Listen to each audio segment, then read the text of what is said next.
Hi, this is Ron once again, and I wanted to show you guys another board game that I used to play.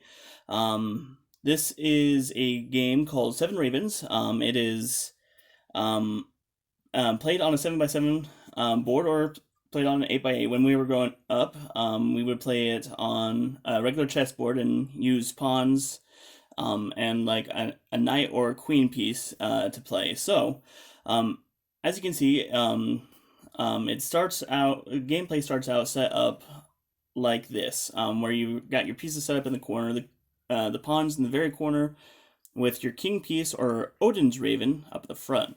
The pieces are called ravens, by the way. So ravens are the pawns, and then Odin's raven is the king. I'm probably just going to call them kings and pawns, but you know, whatever.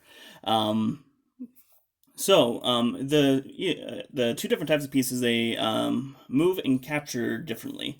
The pawns they can move any number of spaces horizontally or vertically along the lines, while the king piece or Odin's raven moves like a knight. Knights move so two and then one. The so capture for each of the different types of pieces is also different. This is actually kind of a new rule that my brothers and I would just kind of almost play it where it was like rooks and knights. But I've liked this new variation that I've started playing where basically you use an ataffel style of capture where you have to move and flank, have two pieces on either side, and capture the piece in the middle. So that's how the pawns capture. They have to flank on either side to capture. Um, the the kings, on the other hand, they can do regular capture, which is landing on a regular chess capture, I should say, where they land on the piece to capture it. They can also um, assist with a pawns capture with a pawns capture. So if the king moves from here to there to flank this guy, that piece is also captured. So that makes the king a very powerful piece and one of the most valuable pieces.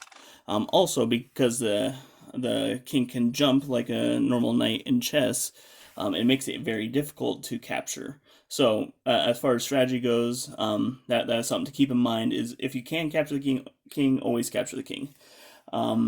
The So the objective of the game is to capture all your opponent's pieces. Pretty simple, pretty forthright. Capture the pieces, you win. There are a few different variations of the game as well that you can play. This is the normal version. The other ones are more advanced versions that you can play. The first one starts out where it's called Quoth the Raven.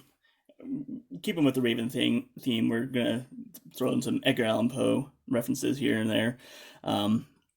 But so for this version of the game, your pawn pieces they start out where they can only move one space in any direction, instead of moving any number of spaces horizontally or vertically. They still can't move diagonally. And so, but when two pawns capture a piece, as we're about to set up like here, both those two pieces, they gain the ability to move back into their normal movement. So that now that they capture the piece, they can move any number of spaces horizontally and vertically. So that's Quoth the Raven. The next one is called Nevermore, similar to Quoth the Raven. This version of the game starts out where there is no Odin's Raven, though, or no king piece, where you just got your seven pawns, and what you do to um, okay, let me back up. What you so you move as you would. The pawns all move as you would in the normal seven ravens. But when they capture a piece, both these pieces turn into Odin's ravens, or into kings, where they can move now as knight moves. Um, it it turns into some very interesting gameplay, that's for sure. So that's Nevermore, where you start with no king piece, and then as soon as you capture, you those two pieces become king pieces. The last variation is called Odin's Raven, or Odin against 7 ravens, um, or my brothers and I, we would just call it First Blood. So what you do is you'd start out gameplay, and all the pieces would move the same as you would with the normal 7 ravens. But at the first capture, so if white captured the black piece right there, the board would switch places. So the player who is playing white would now be playing black, and vice versa. But since white captured, it is now black's turn still. So it would be the same player playing the next move. So, and then the same would happen if, for instance, the boards which would switch back around if either of the king pieces were captured. So if white captured the black king right there, the board would switch back. Would switch back around, and now it would be since white made the capture, it would be black's turn, but it would be the same player on the other side.